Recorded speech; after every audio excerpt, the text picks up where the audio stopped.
नमस्कार जय जगन्नाथ मु ज्योतिर्विद इंजीनियर नीलांबर पाणी आज आपण मानक एक मूल्यवान प्रतिकार मु कहूँ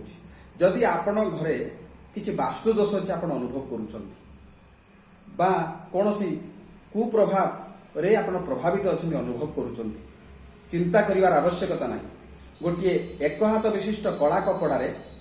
5टी लेंबू 5टी सुखिला लंका आपण कौन करेंगे एकत्रित कर गुड़ाई आपण घर नैऋत्य कोण दक्षिण पश्चिम कोण घर भितर पटरे आप रखिदे आ गोटे तंभा पात्र बा तंभा कंसा ढांकीदे ठीक एक मास पर ए संक्रांति दिन कले आर संक्रांति दिन ता कौन करेंगे घर किसी दूर को जाकि जदि 3 छकी थाए त्रिपछा बोली कहती त्रिपछ दांड बा 3 छकी बोली कहती यह तंत्र शास्त्र अच्छी से 3 छकी पोड़ीदेवे एक माही घर पलि आस निश्चित भाव में घर समस्त बाधा विघ्न दूरीभूत हो सुख शांति समृद्धि आगत हो आ वास्तुदोष संपूर्ण खंडन हो। जय जगन्नाथ।